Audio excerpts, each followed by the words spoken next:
All right, folks. Well, welcome. My name is Jennifer Edge Savage, and I am part of the New Hampshire Assistive Technology NHAT Connect project team. And we are really lucky today to have Luis Perez to join us, the Disability and Digital Inclusion Lead at CAST, among many, many other things. You have many, many, many talents in your hands and so many wonderful things. I'm going to turn it over to Luis to teach us about designing for accessibility with POUR, P-O-U-R. Thank you so much. My pleasure. Thank you so much for having me, Jen. And just out of coincidence, I ordered this accessibility T-shirt a while back. I'll describe it. So it just came yesterday because they knew that I was going to do this webinar today. So my T-shirt has text on it, and it says perceivable and operable and understandable and robust. And guess what? That's what we're going to focus on today. Those four principles that together make up the acronym POUR, P-O-U-R. So if you've never heard of POUR, we will be going into that in more detail in just a minute. But before we get started here are our goals for this afternoon. To help you become more familiar with four design principles related to accessibility or related to accessible design. And these four principles, which POUR summarizes, right? That acronym summarizes, they're part of the Web Content Accessibility Guidelines, or WCAG, which are the international standard for accessibility. And that's the standard that really informs a lot of national accessibility laws, including Section 508 of the Rehabilitation Act of 1973 in the United States. For each of these design principles, I'm going to share with you at least one quick check that you can do to determine if the resources that you've created or that you've adapted meets that principle. And then also we'll share some resources for further learning because we only have a half hour together this afternoon, but I want you to continue learning about accessibility and continue learning about POUR. All right, so a little bit about the National AIM Center. I mentioned in my introduction here that I'm the Disability and Digital Inclusion Lead at CAST, and I'm split among a couple of different projects. I'm part of our post-secondary and workforce development group within CAST, but we really look at how do we increase access to high-paying, satisfying careers for all individuals, including individuals with disabilities. And at CAST, we host a couple of technical assistance centers that are funded by the U.S. Department of Education and their Office of Special Education Programs. One of those is the National AIM Center, and that's AEM for Accessible Educational Materials. And our mission with the AIM Center is to really build the capacity of states and districts, post-secondary institutions, workforce development agencies, publishers, and others so that they can increase the availability and use of high quality, accessible materials and technologies that support improved learning opportunities and outcomes for all learners, including those who have disabilities, especially those that have disabilities, because that's our charge, seeing as we're funded by the U.S. Department of Ed's Office of Special Ed Programs. And I do see Mary Lane here from New Hampshire, who has been part of our AIM project for the last few years. So welcome, Mary. Good to see you. So again, we work with states, we work with districts to really build that capacity and build robust systems where we're providing these materials, these technologies in a timely manner so that people can use them to meet their learning goals. Thank you, Louise. You've been more than helpful between you and all the staff at the National AIMS Center. We continue the work and we hope to build some sustainability for the future. Absolutely. You've done lots of great work to build on there in New Hampshire. So the main resource that I want to share with you today is the AIMS Center website. And you'll find that at aem.cast.org. Really encourage you to spend some time checking out that website. You've paid for it already as a taxpayer, right? Since this is federally funded. And I'm going to focus today on mostly our Create section. So we have different sections of the website, and much of what I'm covered, you'll find under the Create tab of our website. All right. So as I mentioned, when I share my T-shirt, right, you saw the letters POUR, or the acronym POUR spelled out: perceivable, operable, understandable, and robust. And once again, there is an international standard for accessibility. It's called the Web Content Accessibility Guidelines. And it's been revised a number of times. And the latest version is WCAG 2.2. And that was released in October of last year. And it just, like the latest versions just build on earlier efforts to address some of the gaps. So for instance, in 2.1, we try to address the needs of people with low vision. And we also try to address the need for using technology or using websites and other applications on mobile devices. 2.2 has a lot of emphasis on those two aspects as well, but also cognitive accessibility. So I'm really excited to see a greater focus on cognitive accessibility as we go forward. So with WCAG, and by the way, I'm going to focus on web content today, but a lot of these principles really apply to any kind of digital resource.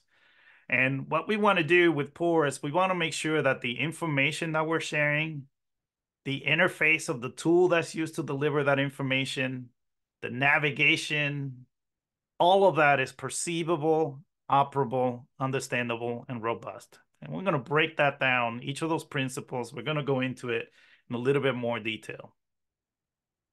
So we'll start with perceivable, and that's represented here by an image that shows the different ways we might consume content, right? It might be a hardcover book in Braille. It may be a mobile device where you can adjust the size. It may be a large screen where you might be playing media such as a video and turn on the captions. It may be text-to-speech where you can listen to the content read aloud with synthesized speech, right? And so there's lots of different ways that we can take in information. And that's really the goal with this principle of perceivable. We want to make sure that we are presenting the information in a variety of different ways so that we're not relying on only one of the senses. So if you can't see the information, you can have it read out loud to you by technology, right? If you can't hear the information, you can follow along with text in the form of captions. So we want to make sure that there's at least one other way that you can access the information. So there's a few things we can do. We can add what we call alternative text to images and other visuals. So essentially, if you will remove the image from the content, there should be a text placeholder, right? And that doesn't just benefit people who might be listening to the information using a screen reader, which is technology that reads the content out loud to someone who might be blind, right? But in many cases, people turn off their images.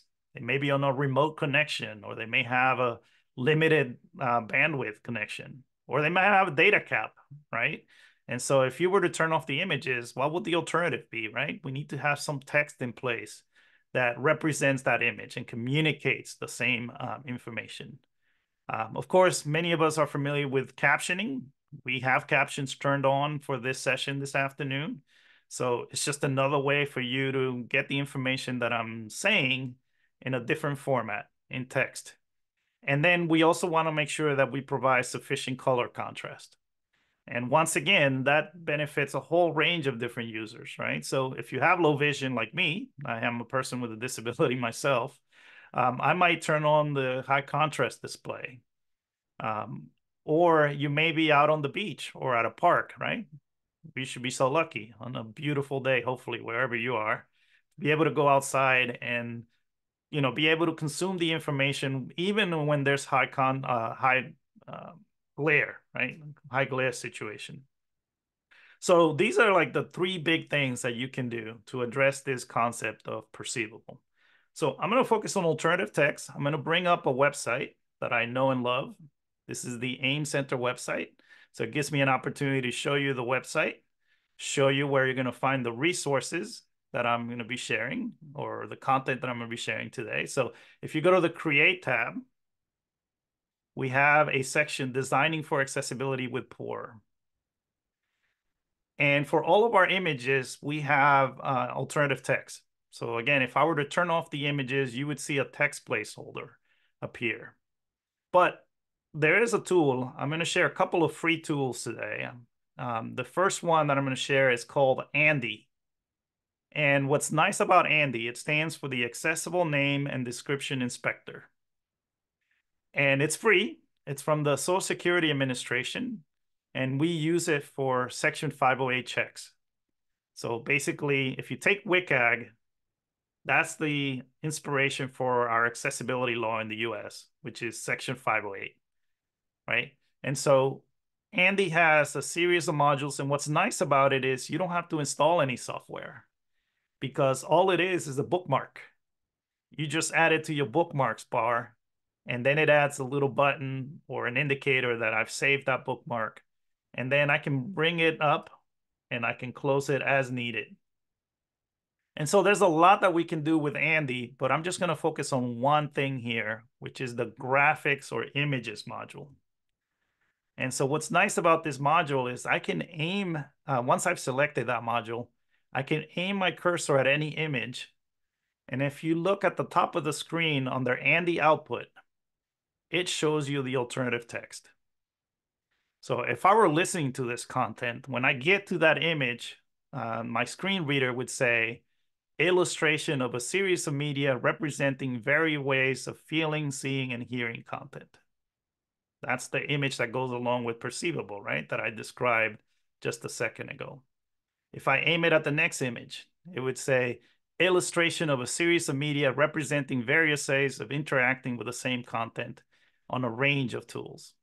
So this is a great way for any kind of web-based content.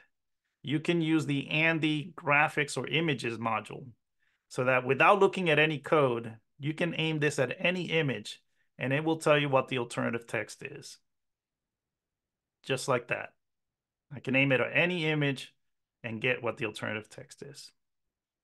So again, alternative text is just a quick summary. What information does that image convey? And there will be times where that Andy output will be blank. And the reason for that is maybe sometimes the image is just there for decoration. So it doesn't add any important information. It's just there for decorative reasons. Then we want to make sure that it's skipped. Because if you're listening to the information, if it's not adding to the content, then it's just noise. So we want to make sure that if it's just decoration, that it is skipped. So you might see an Andy output that's blank, and we want to confirm, oh, that image really is decoration. It doesn't have any information that we need. So that's just one quick check that I often perform with any resource that comes my way, is I check to make sure that it has alternative text for any meaningful images, right? Any informative images that are essential for understanding the content. So here's on the next slide, we just have the link to Andy. That is the tool that I just demoed. Like I said, it's free. It comes from the Social Security Administration. And it's a great way to check your web-based resources to make sure that they meet at least that core principle for any visuals. The other free tool that I use is the Color Contrast Analyzer from a company called TPGI. And it's a really easy to use color contrast checker. It gives you a couple of color pickers, and you select the foreground color, you select the background color, and then it tells you, does it meet the contrast requirements under WCAG? So just a couple of tools there for perceivable that are really helpful. And we can use Andy for lots of other things, but you know, in the limited amount of time that we have, I just want to highlight one way to use it. I also have some resources here, and we'll make sure to share these slides with you. WebAIM has a great tutorial. So if you've never really explored this idea of alternative text, that's a great place to start. And then if you're dealing with more complex images, things like charts and graphs and diagrams, the Diagram Center, which is it's a federally funded center. They have a set of guidelines for more complex visuals with lots of examples. So if you want to learn how to describe a chart, they'll have different types of charts. And what's nice is you'll see that there's some patterns that evolve as you review those guidelines. And then one of my favorite resources is the Alt Decision Tree from the W3C, where it basically guides you through a set of questions to kind of narrow down what the alternative text for an image should be. So first question will be, is this an informative image, right? Do we need it? Is it adding meaning to the content? Or is it a decorative image? Because depending on the answer to that question, you're going to design or develop different alternative text. So these are just a few resources that really will help you with just this one aspect of Perceivable, right? Making sure that we have alternatives for visuals. I'll pause here. Feel free to use the chat, come over the mic, see if you have a quick question or two that we can address real quick.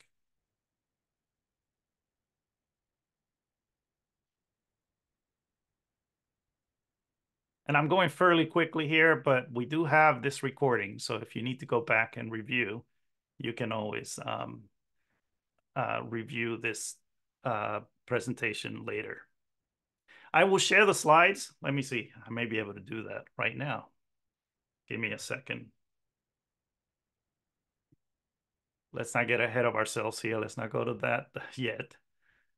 Let me see if I can find them here. I'm going to drop them into the chat, and you should get them fairly quickly here. So while you think about questions, let me bring up the chat, and then I will drop the slides in there so that you have them, and all the links are hyperlinked in there. All right, here it comes. There you go. You should have the slides now, which have all the links. Any other questions?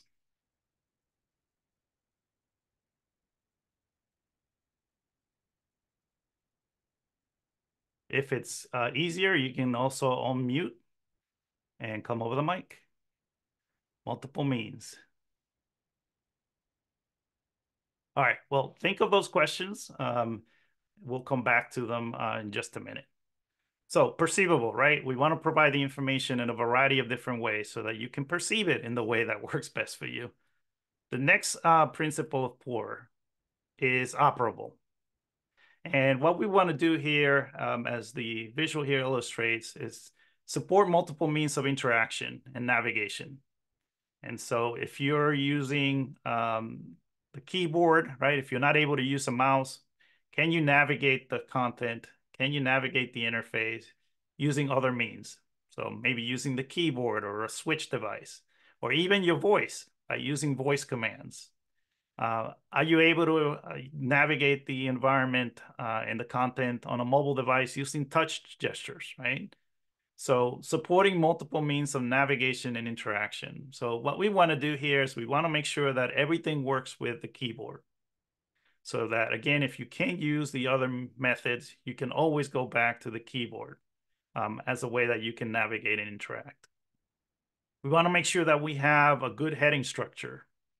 And the reason for that is that screen reader users, people who are listening to the information, they'll often press a keyboard shortcut and just bring up a list of all of the headings and then navigate to specific sections of a document. So we want to make sure that those headings are descriptive, that they actually describe what's underneath each section of a document or a website, so that, again, you can get to the information you want and need in a timely manner. And then links need to be descriptive. I don't see this as much anymore, but we want to make sure that we avoid things like click here or learn more. Because one of the other things that people who use screen readers do is they'll bring up a list of all of the links. And if they all say click here or learn more, that's not really helpful, because then you don't know what click here is referring to. What's the here, right? Or if they all say learn more, we don't know what the more is. So we want to make sure that our links are descriptive. And I'm really happy to see that in Zoom now, you can actually create descriptive links in the chat. So you can hide those long web addresses behind some descriptive text. So what I want to share with you, so for Perceivable, we looked at a quick way we can test the alternative text. For Operable, we're going to look at the no mouse challenge. And this is a basic keyboard accessibility test. And often it's the first test that we perform when we're checking for accessibility. And the reason for that is that many assistive technologies rely on the keyboard for navigation and interaction, or they simulate the keyboard in some way. And so I'm going to give you a quick demo, but first let me explain the 3 things that we're looking for when we perform this no mouse challenge test. And you'll find all the information at nomouse.org. That's the website where this test is explained in more detail. So you want to make sure that you can get to, through, and out of all interactive content.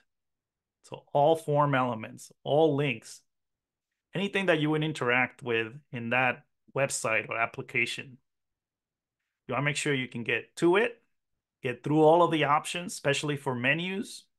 And then that when you're done, you're able to get out of it or move away from it or out of it. And in order for you to know what's happening, we also want to make sure that you have a focus indicator of some kind. And typically that's an outline or a bar, something that lets you know as you're moving through the interface using the keyboard where you are. And then lastly, we want to make sure that that keyboard focus moves through the content in a logical way. So if we're on a form, we don't want to go from first name to zip code and then back up to last name, right? That doesn't make logical sense. We want to go first name, last name, address. So we want to make sure that we preserve the logical order when we navigate with the keyboard. So let me give you a quick demo here because I'm running out of time. Again, I'm going to go to a website that I know and love, the AIM Center website. What I'm going to do here is put my cursor in the web address. And then the most simple keyboard accessibility test is just press the tab key. And I'll do that a few times until I get on the page. And on our website, we have an accessibility feature. You'll notice that it pops up when it gets keyboard focus, which is skip to main content. And that would allow me to skip the navigation, right? Because that might be repetitive if I'm coming to this website a few times.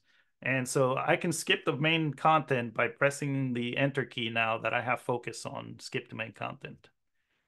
And that skips the navigation and takes me to the main source of information here. And then I can keep pressing the tab key. And as I do that, all the interactive elements on the page should be getting focus for me. And I can do shift. I can hold down the shift key and press tab as well. And I'll do that a few times so that you can see that I can navigate all of the menu items. And I can always tell where I am as I press tab or shift tab, all right? Hold down the shift key and press tab to move back. I can, with some of these menus, I can press the arrow keys and I should be able to navigate. Remember to, through. So here's the through part, right? I can use the arrow keys to navigate all the options. And then escape should close out of that menu. And now I can resume tabbing through the page. So you can see the three elements there, right? To, through, and out. I can always see where I am as I use the keyboard to navigate.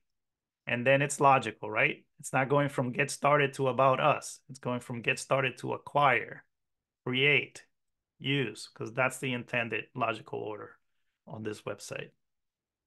So nomouse.org, it explains all of the keyboard shortcuts.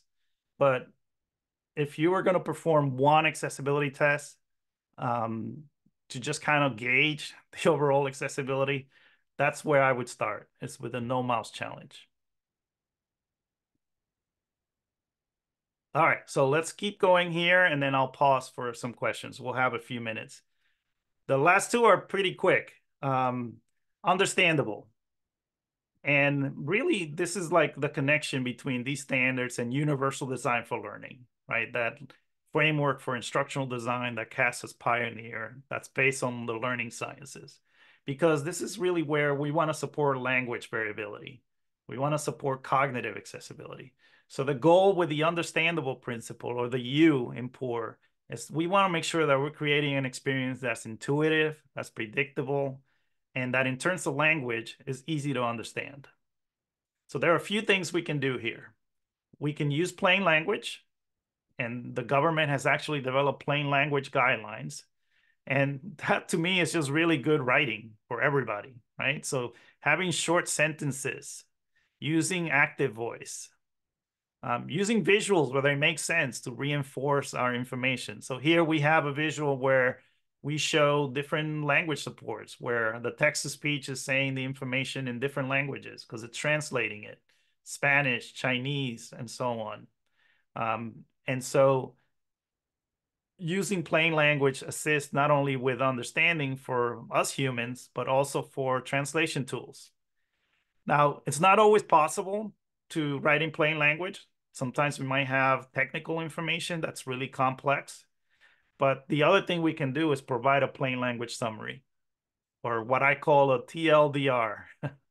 Too long, did not read. And so, for instance, if you have legal content where you need to have the legal information just to make sure there's no confusion, but you can also create a plain language summary that appears at the top of the page or at the top of the document. And then in keeping in line with that idea of creating a predictable, intuitive experience, following conventions, right? So one of those is that whenever we see underlining, that should be reserved for a link. We don't use underlining for emphasis because that's confusing. If you see anything with underline after years of using the web, you're going to try to click or select it in some way. And so we want to make sure we reserve underlining for just hyperlinks. That's a more predictable experience. All right, and then lastly, robust. And here we just have, again, another visual with all of the devices, right? Because that's what we want to do with robust, is we want to make sure that things work with both current and future technologies, including assistive technology. And the way that we do that is we perform an accessibility check. And the great news is that many tools now have built-in accessibility checkers. Office is one of them. So I'll show you with my own presentation here. In PowerPoint, if I go to the Review tab, there is an option for checking accessibility. And I can go ahead and do an accessibility check. And just to show you how it works, I'm going to select this image here, bring up the alternative text, which is, the perceivable principle, and I'm going to remove it. And now when I go to the accessibility tab, well, there it is. It's telling me that one of my items is missing alternative text. And so I could fix it, and then it will go away. So let's see. If I paste that back in, oh, I think I cut it, but I'll just put the placeholder here, right? All text goes here. Now, if I go back to the accessibility checker, no issues. Of course, I'll fix that when I share these slides with you. So the great thing about robust is that if you've done the other three principles, robust is usually taken care of. It's just a matter of checking your work. And the other thing that you want to do is make sure that you check whatever it is that you're going to share with learners. Check that on a mobile device as well. You want to make sure that everything works as intended. Things are not on top of each other, right? Because that often happens with the mobile view, or things are not being cut off. So just to summarize, let me see if I can advance here. Those are the four principles for perceivable, operable, understandable, and robust. They're the foundation of the web content accessibility guidelines, but they're also principles that apply to all kinds of other content. If you're designing a document in Microsoft Word, you can implement a lot of these principles. If you're using a learning management system, you can implement a lot of these principles. In fact, in the next version of these standards, there is a proposal to get rid of the web part. So it's just going to be W3C accessibility guidelines to indicate that they come from the World Wide Web Consortium. But because we're using so many different types of technologies now, like virtual reality and so on, and apps, that's what they're going for, is that these principles really apply more broadly. So let me pause here, see in the minute that we have, or 30 seconds, any questions for me? I'm happy to stick around and see if you have any questions. You can also reach out to me or our AIM Center. We are at aem.cas.org. So that's another way that you can connect with us. Let me stop sharing and see if there are any questions that I can answer real quick. If you had a one-on-one with a technical assistance specialist from CAST, what would be a question you would ask?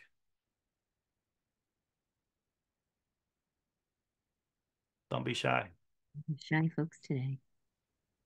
I have a feeling there'll be next steps and hopes for, okay, I have a Word document or a PDF or Google Classroom, and thinking about how to make sure that we're applying core principles to those educational materials that we're using. Yeah, and to that point, Jen, the Create tab on our AIM Center website Core is at the top, but then we break it down into individual types of resources like documents, social media posts, EPUB, like how to publish an EPUB, and so on. STEM, how to incorporate these principles in STEM content. So check it out, but hopefully that was a helpful overview of the big principles, the big ideas of CORE. We should do a great job of taking really big, seemingly difficult concepts and really simplifying them and showing them in action. That I think will be really helpful for the folks today and folks who will be viewing it in the future, because we will be posting this on our website as well as for our New Hampshire folks within their learning management system. So thank you so much. My pleasure. Have a good afternoon, everybody, and keep it accessible. Everybody, thank you. Be sure to take a look at our other events that are coming up. 10 weeks to our Assistive Technology Expo in New Hampshire, our annual one. We hope we'll see all of you in person. This will be in person at the Department of Education in Concord, New Hampshire on May 16th from 11 a.m. to 4 p.m. But we're always offering these types of free learning opportunities to give you a taste of AEM and assistive technology and supporting you out there. So let us know if you have any ideas for future webinars like this one. So thanks again, Luis. It's always so good to see you. Same. Take care, everybody. Bye-bye. Right, bye-bye, everyone.